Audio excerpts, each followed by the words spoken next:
Swear.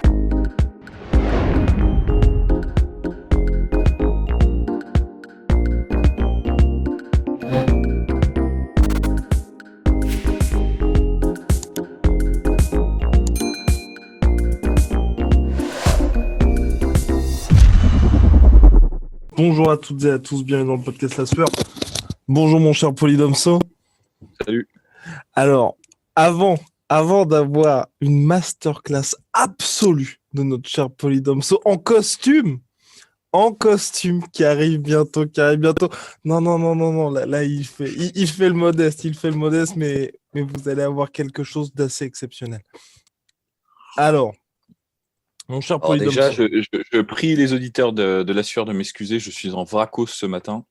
Je suis crevé, donc je serai peut-être pas super péchu, hein, mais Jan Blachowicz, première défense de ceinture, dans la nuit du 6 au 7 mars face à Israël Adesanya, qui est champion middleweight. Donc le champion middleweight Adesanya monte d'une catégorie invaincu 20-0 en carrière face au Polonais Jan Blachowicz, que Polydomso apprécie particulièrement. Enfin, on va être honnête, les deux combattants les apprécient particulièrement. Et bien évidemment, il y a ce nuage qui plane au-dessus de ce combat, le nuage John Jones, parce que selon toute vraisemblance, bien évidemment, celui qui remporte le combat aura peut-être selon toute vraisemblance, un ticket pour affronter le GOAT.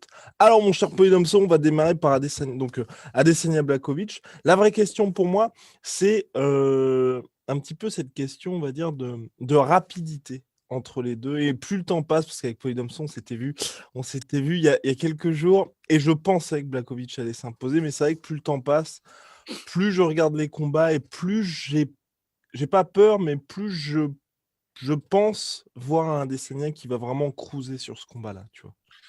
bah, le problème en fait avec Blachowicz, c'est qu'il a deux carrières, ce monsieur en fait. Ouais. Vraiment, parce que son record, c'est quoi exactement? Je me souviens plus. Attends, juste je vérifie.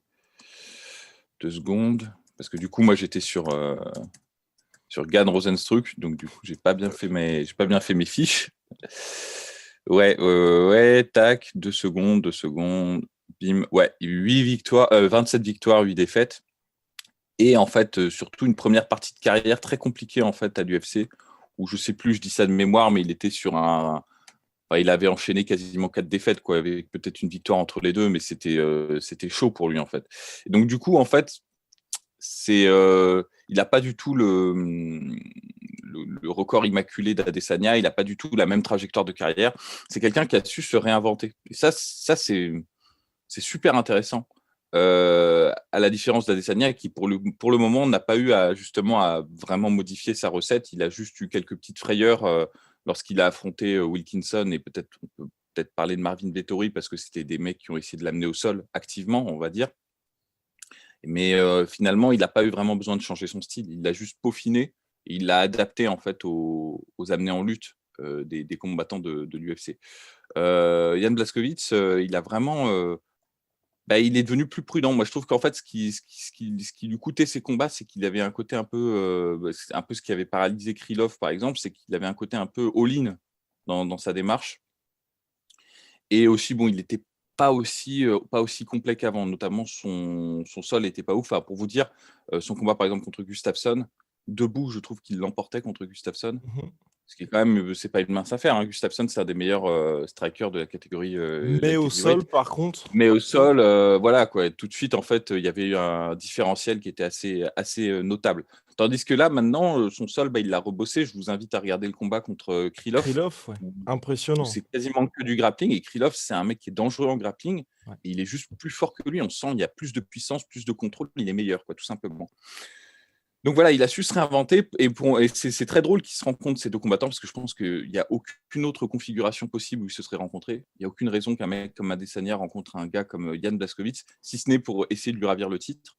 Et du coup, ça fait penser un peu, alors la comparaison va être flatteuse pour les deux, mais au combat Sugar Ray Robinson, Carmine Basilio, quoi. C'est un peu pareil. Sugar Ray Robinson, c'était un mec poster boy, je crois qu'il y avait eu 2-3 défaites à l'époque, mais il les avait toutes vengées. Il avait plus d'une centaine de victoires. Enfin, c'était hallucinant. Et Carmine Basilio, au contraire, c'était un gars qui avait eu un début de carrière un peu moyen, avec pas mal de défaites. et finalement qui avait su se réinventer, qui avait réussi à choper le titre je crois que c'était des middleweight. Bon, les catégories ne correspondent pas exactement avec les catégories de l'UFC, mais bon, voilà, c'est pour la petite histoire. Et du coup, Sugar Ray Robinson avait affronté Carmine Basilio, et sur le premier combat, Sugar Ray Robinson avait perdu. Donc, c'est assez intéressant. Je pense qu'il ne faut pas sous-estimer Jan Blachowicz en se basant sur sa première partie de carrière. Non, Là, complètement. moi, j'ai fait cette erreur-là quand il a combattu Dominique Reyes. Mhm. Je me suis dit, bon, Reyes, c'est quasiment impeccable ce qu'il a fait. Il y en a certains qui même ont considéré qu'il avait gagné contre John Jones. Normalement, ça va être, il a toutes les chances de son côté pour battre Jan Blachowicz. Jan Blachowicz est arrivé, il avait le super game plan. Et il l'a écarté, quoi. Et bon, c'était même pas si compétitif que ça. C'était tendu, mais c'était pas super compétitif. Donc voilà. Donc je te rejoins sur le sentiment général, c'est-à-dire que si Blachowicz essaye de faire du Blachowicz V1 contre Adesanya, c'est-à-dire essayer de passer des crochets, en gros c'est ça, tu vas essayer de passer des crochets au niveau du visage et de le mettre KO, je pense que ça va être très très compliqué pour lui. On va se diriger vers un, tu sais, Forrest Griffin, Anderson Silva, quoi. Tu sais, où ce combat super connu où il envoie des battoirs et il se fait contrer et tout. Et ça, je pense que ça peut vraiment lui arriver. Ouais, non, mais je pense pas. Depuis le combat contre s'il a Thiago cette Santos, stratégie-là, là, ouais. c'est terminé. Alors là, terminé pour lui. Mais par contre, mon cher Polydomso, moi, vous allez le voir, bien évidemment plus en détail avec ce que vous prépare Polydomso. Mais pour moi, ce qui est indispensable, si on veut ne serait-ce qu'avoir une chance contre Adesanya, c'est de réussir à mixer, en fait. Et de réussir à mixer, jusqu'à présent, c'est vrai que Blachowicz, sur tous les derniers combats qu'il a eu, il tombait sur des adversaires qui étaient très unidimensionnels et où il savait exactement où les attendre, tu vois, et qu'apportait pas tout ce qu'apporte Adesanya. Et à chaque fois, il se reposait plutôt sur un jeu, grosso modo, de contreur. Là, face à Adesanya, on l'a vu lors des derniers combats, je pense notamment à Romero Costa. Faut surtout pas avoir l'approche qu'a pu avoir Blachowicz sur ses derniers combats, savoir être un petit peu mine de rien attentiste, parce que bon, il va se réveiller, il sera au deuxième round, il aura tout simplement plus de jambes. Et moi, j'ai un peu peur de ça, tu vois. Un peu peur que du côté de Blachowicz, il se réveille beaucoup trop tard. Bon, après, il y a plusieurs facteurs qui rentrent en jeu. C'est un point qui est pertinent. Je te rejoins, c'est-à-dire que la stratégie qu'a développée Blachowicz contre Dominique Reyes, c'était celle-là. C'est d'attendre en bout de portée, enfin à l'extérieur, d'attirer à lui Dominique Reyes avec les low kicks pour ensuite rentrer avec des combinaisons de points. C'est comme ça qu'il a forcé Dominique Reyes à quitter son jeu de striker à distance et à rentrer dans un jeu de striker à mi-distance. Et Dominique Reyes est moitié moins bon à mi-distance qu'il ne l'est à distance de kickboxing, en fait. C'est vrai que c'est plus dangereux à faire cette stratégie contre Adesanya parce qu'Adesanya, lui, il est très bon en longue distance aussi. Néanmoins, c'est pas la perspective qui m'effraie le plus pour Blachowicz. Hein. C'est-à-dire, moi, ce qui m'effraierait le plus, c'est qu'il essaie de lui rentrer dedans et de le mettre KO, enfin, à tout prix de chasser la tête. Parce que là, je pense que tu vois, ce qui peut se passer s'il reste à distance de kickboxing, c'est qu'il se fasse déborder. Je le vois mal se faire finir, en revanche, parce que je pense qu'il est quand même un peu plus résistant que les combattants. En général, il est quand même assez résistant et je pense que comme c'est un light heavyweight, qu'Adesanya vient de monter en light heavyweight, je ne pense pas qu'il pourra le stopper à distance. Je peux me tromper, hein, évidemment, hein, mais je n'ai pas cette sensation-là. Il peut se faire déborder et se faire outstriker, ça c'est tout à fait possible. Mais s'il essaye, en revanche, à tout prix de le mettre KO, de rentrer à distance de boxe et de lui arracher la tête, moi je pense que non seulement il va perdre, mais en plus il va se faire humilier. C'est-à-dire qu'en gros, ça va être chaud pour lui parce que c'est ce que la plupart des adversaires d'Adesanya ont essayé de faire. Et on voit comment ça se termine. Adesanya, il est trop. J'en parle un peu plus dans ce que j'ai fait, mais il est trop fin tactiquement sur sa défense pour se faire avoir. Bon, bien sûr, évidemment. Maintenant, on va être obligé de mettre des parenthèses et des disclaimers à chaque fois. Tout peut arriver à chaque fois. C'est toujours possible qu'il prenne un crochet qui sorte de nulle part. C'est ce qui lui est arrivé contre Pereira. Hein. C'est dans son deuxième combat qui, pour le coup, il menait très bien son deuxième combat à Adesanya. Et il y a un crochet qui est passé. Et bon, voilà, c'est Pereira, ça pardonne pas. Et s'il y a un crochet place de Blachowicz, pareil, ça pardonnera pas. Mais je pense que là, pour le coup, la probabilité est vraiment réduite. Si on veut augmenter les probabilités de victoire de Blachowicz, il faut qu'il ait un meilleur game plan. Mais moi, je pense qu'honnêtement, il ne fera pas ça. Je ne pense pas qu'il va essayer de rentrer dans le tas comme il Non, faisait avant, il y a longtemps. En enfin, il y a revanche, longtemps, c'était 2019 hein, contre Thiago Santos. ouais, mais ça, Non, mais c'était un des ça a derniers. laissé de lourdes séquelles aussi. C'était le chant du cygne de l'ancien Blakovic. C'était une des dernières, on va dire, répliques sismiques de son ancien style. C'est-à-dire, il avait déjà amorcé son changement. Il a essayé de rentrer dedans contre Thiago Santos. Bon, il s'est fait corriger. Là, j'espère pour lui qu'il le fera plus. Il y a toujours des surprises. Hein. Moi, là où je suis plutôt encouragé, enfin, je trouve que c'est encourageant, c'est la stratégie de Loki qu'il a utilisée contre Dominique Reyes, qui peut être vraiment très, très efficace contre un mec comme Adesanya. Adesanya change beaucoup de garde, utilise beaucoup de son footwork qui se base principalement là-dessus pour établir sa défense. C'est sa première ligne de défense, hein, le footwork à Adesanya. Et ça, quel que soit ton niveau, hein, les low kicks, c'est toujours une bonne arme contre. Alors, il ne faudrait pas que. Parce que comment il l'a fait contre Dominique Reyes, c'était peut-être un peu trop direct. C'est-à-dire, il mettait juste des low kicks, il restait à distance, low kicks. Ça, je ne pense pas que ça marchera super bien contre Adesanya, qui est habitué à ça. C'est un ancien kickboxer. Il s'entraîne avec beaucoup de gens qui ont un très bon striking.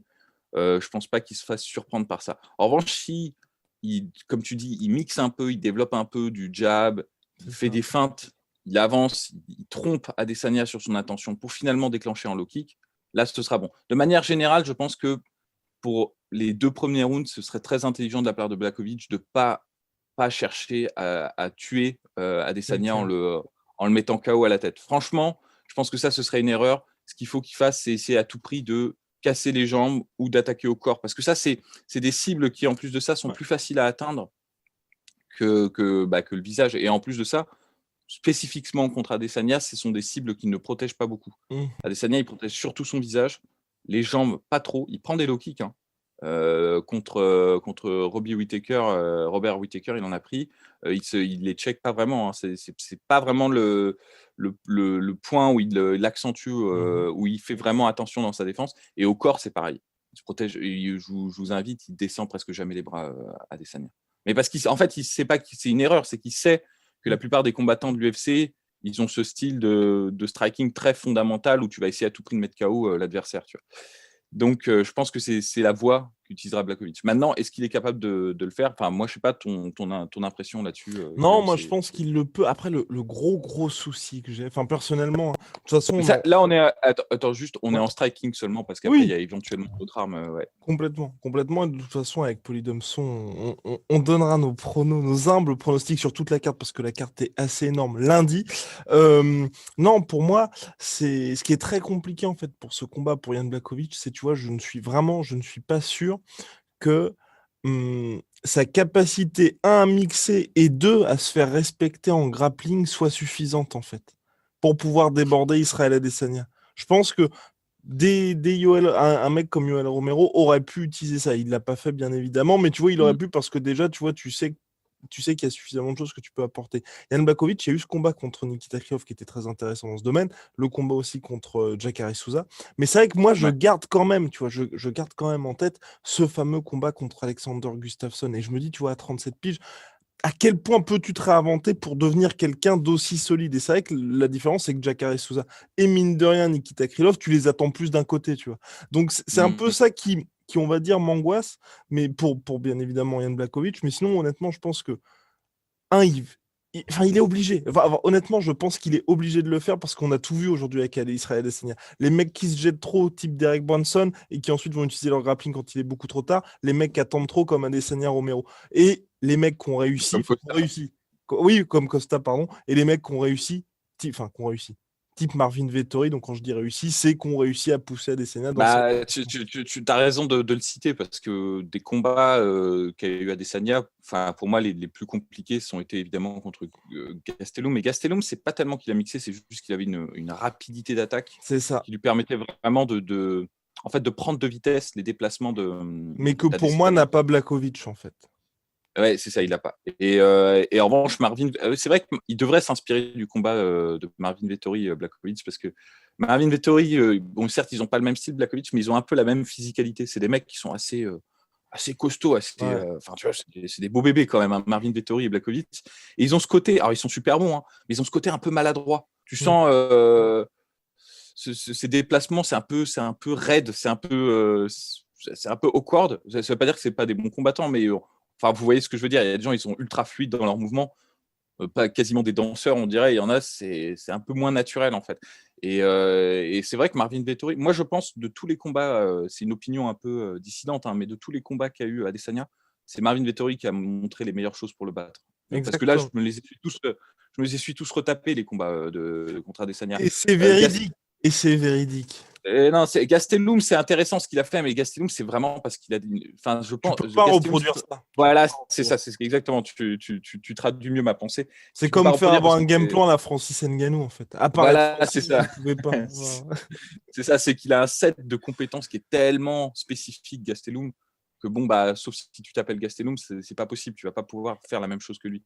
Marvin Vettori, c'est très intéressant ce qu'il a fait parce qu'en plus, moi, ce que j'aime beaucoup dans Marvin Vettori, c'est qu'il a commencé le premier round n'importe comment, il se Mhm. faisait vraiment outsmarter et il s'est adapté en cours de combat. Et sur le troisième round, ce qu'il montre contre Adesanya, je vous invite à le regarder, pour le forcer, enfin, c'est le seul mec de l'UFC qui a été plus intelligent qu'Adesanya sur un round.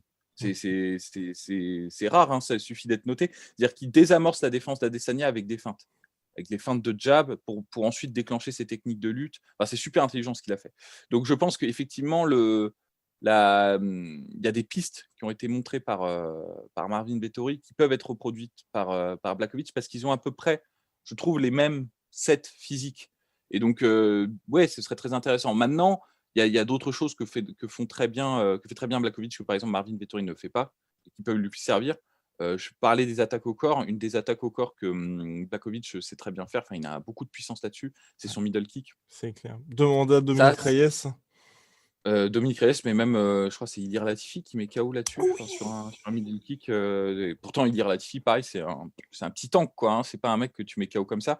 Et ça, franchement, s'il y en a un qui passe contre Israël Adesanya, ça peut changer la dynamique du combat. Parce que bon, ça va peut-être pas mettre KO Adesanya parce que c'est un kickboxer, il a l'habitude de prendre des middle kicks, il sait se défendre. En plus, bah, il les voit venir, tu vois, les coups que tu vois venir, Mhm. tu les encaisses mieux que ceux qui te prennent par surprise. Néanmoins, des coups comme ça au corps, c'est des coups que tu portes ensuite sur le reste du combat. Et on va sur un combat en synchrone. Donc je pense que c'est des armes qu'il va falloir déclencher. À mon avis, la stratégie à appliquer en striking, ou même pour installer sa lutte, je pense qu'en fait les deux c'est la même chose, c'est vraiment de mettre un rideau de feinte en fait, ou de premières intentions, d'amorce, pour ensuite déclencher les attaques sur lesquelles tu vas vraiment compter. Que ce soit en middle, que ce soit en low kick, que ce soit en amené au sol. Mais Mhm. faut pas se lancer directement contre Adesanya. Avec ses déplacements et sa défense, son contrôle, il est trop difficile à surprendre comme ça. Exactement. Maintenant, mon cher Polydomso, je pense qu'on Ah, doit. Ouais. juste un dernier point, peut-être parce qu'on Mhm. n'en a pas parlé. C'est vrai que donc on a parlé de Blachowicz qui nous a montré qu'il avait un grappling qui s'était amélioré, que ce soit en défense de grappling contre Ronaldo Jacare Souza ou en top control contre Krylov. Moi, j'étais vraiment impressionné par ça parce que C'est Krylov, c'est clair. quand même quelqu'un qui est chaud à contrôler. Hein. Pour vous Mhm. dire, Glover Fetosa, oh putain, Johnny Walker. Ouais. Glover Teixeira, il a essayé de le contrôler plusieurs fois au sol. Pourtant, Teixeira, c'est un mec qui est suffocant. Hein. Quand il est sur toi, Mhm. c'est chaud. Mais il n'a pas réussi. Et pourtant, Blachowicz, lui, il a pu installer son top control. Donc, ce serait une situation qui, à mon avis, serait très dangereuse pour Israël Adesanya. Mais je remarque qu'Israël Adesanya, son sol est sous-estimé. Je trouve qu'il Mais se oui, défend vraiment bien dans les scrambles. Alors après, on ne l'a jamais vu durablement sur son dos, mais justement, c'est parce qu'il profite. Il est très agressif, en c'est fait, et ça dès en qu'il crée fait. du mouvement, il va chercher à se relever. Donc, ça peut être intéressant de le voir dans une situation au sol prolongé contre un mec qui sait ce qu'il fait, tu vois, qui a Ah, un mais je bon pense top que ce serait control. très compliqué pour lui. Hein. Je pense que ce serait Mm. très compliqué, mais j'ai vraiment beaucoup de mal à voir ça arriver, en fait, tout simplement, tu vois. Ouais. Ouais. Non, mais Donc. je voulais juste qu'on en Mais parle un oui, petit oui, peu, histoire oui, oui, oui. d'avoir Il faut tout. couvert Il faut tout Tout couvrir. baliser. Et par contre, dans cette optique-là d'être exhaustif avec ce qui s'est passé les récentes semaines, moi, c'est un peu la seule crainte, en fait, Ouais, concernant le combat, c'est qu'Adesanya se prenne un KO. Pour moi, c'est vraiment, enfin, c'est peut-être un peu dur ce que je vais dire, mais sur le combat, le seul moyen pour moi que Blachowicz gagne, c'est qu'il mette KO Israël Adesanya. Et je n'exclus pas ça pour le coup. Je n'exclus pas ça vraiment. Dans le sens où je pense, tu vois, qu'il peut dominer, mais Blachowicz, qu'on a vu, qui peut quand même être dans le dur, être longtemps Après, dans le dur, il est à Israël Adesanya et pas à l'abri de se prendre un coup, tu vois. Blachowicz a eu une parole prophétique. Moi, si je vois un KO de Blachowicz, je ne le vois pas sur un contre ou sur un échange comme ça, Mhm. mais Blachowicz a prévenu qu'il allait mettre Au KO deuxième round. Adesanya sur un high kick. Et moi, le high kick, ça m'a fait un tilt, parce que c'est vrai que Adesanya, il aime beaucoup se défendre en mouvement de tête, Mhm. ce qui est une stratégie qui est globalement dangereuse en kickboxing et en MMA, parce qu'il y a les kicks et il y a les genoux.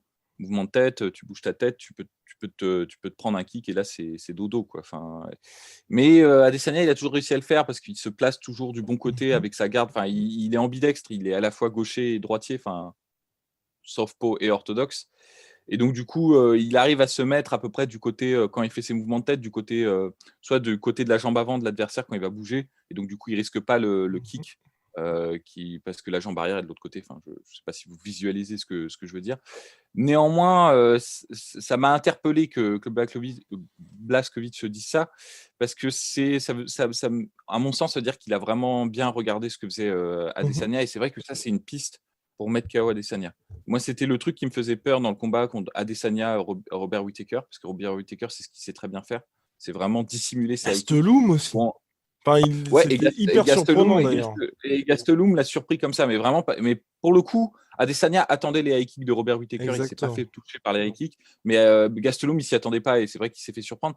Et Blachowicz, bah, ça peut vraiment arriver. C'est-à-dire qu'il puisse feinter et attaquer avec un high kick, c'est Mhm. une possibilité. Et ce que j'ai remarqué, c'est que en fait, Adesanya, il a une défense qui est super bonne contre, on va dire, les enchaînements conventionnels. Où Mhm. tu fais, je sais pas, par exemple, jab, bras arrière, jab, enfin, tu sais, un côté, un côté, un côté, un côté. C'est-à-dire le côté droit, le côté gauche, le côté droit, le côté gauche. Et généralement, c'est une espèce de rythme comme ça. Tu sais, jab, cross, hook. C'est droite, gauche, droite. Tu vois, enfin, c'est des trucs comme ça. En fait, il va bouger sa tête en fonction et Mhm. il va esquiver. En revanche, là où il se fait souvent toucher, que ce soit en kickboxing et en MMA, ça n'a pas été trop exploité, mais en kickboxing, ceux qui l'ont battu ont tous utilisé cette stratégie-là, c'est de doubler l'attaque du même côté, que ce soit de doubler le jab, de faire un jab et un kick du même côté, ou de faire je sais pas, un cross et ensuite un coup de pied retourné ou un truc comme ça. En gros, de doubler l'attaque, parce qu'en fait, comme il va bouger sa tête, il va essayer de la ramener au centre pour prévoir l'autre coup qui normalement se situe de l'autre côté, et c'est là où tu peux l'intercepter, c'est quand il ramène sa tête, en fait. Et je pense que Blachowicz, il a dû voir ça. Et bah, par exemple, une combinaison qu'il pourrait faire, c'est jab, cross et le kick Mhm. du même côté que le cross. Ou alors jab, jab et kick, mais du même côté que le jab. Et ça, je te dis, il peut piéger un petit peu Adesanya là-dessus. Parce que ça, c'est une habitude qu'a Adesanya d'utiliser les mouvements de tête, mais d'une manière quasiment instinctive. C'est-à-dire de toute façon, il n'a pas le temps de réfléchir, de dire, ah, il y a cette attaque C'est qui ça. vient, l'autre attaque qui vient, donc je vais esquiver comme ça. Non, c'est des mouvements qu'il a répété jusqu'à plus soif. C'est dans sa mémoire musculaire et ça part tout seul. Donc là, il faut court-circuiter cette défense-là. Donc c'est peut-être une possibilité. Je lâche ça. Nous n'excluons pas ça. Bien, mon cher Polydomso, est-ce que nous sommes complets sur la question? Parce qu'on a évoqué le grappling, on a évoqué le striking. Ouais, sinon, Bah, en globalement, tout oui, cas, du côté physique, en tout cas, Adesanya a une plus grosse allonge c'est vrai. que notre cher Jan Blachowicz. Ouais, De son côté, aura certainement un avantage de force quand même, parce oui, il est installé dans la catégorie depuis quand même plus longtemps. Ça peut complètement. être aussi c'est un peu un facteur X pour Adesanya, parce que Adesanya, c'est quelqu'un qui mise énormément sur sa vitesse et sur ses déplacements. Ouais. Est-ce qu'il est capable de se déplacer comme il se déplace en light heavyweight pendant 5 rounds?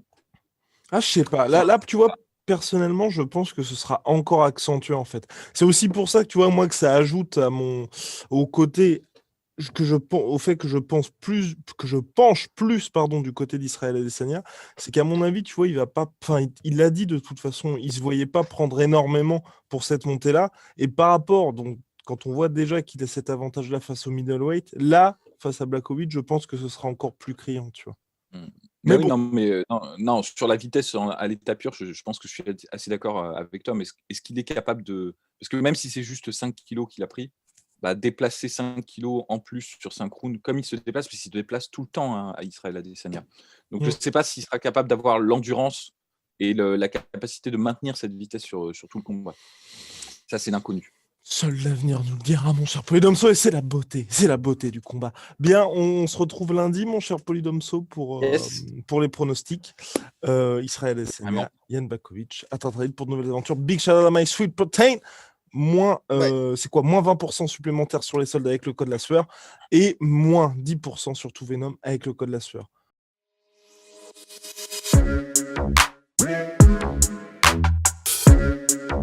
Yeah.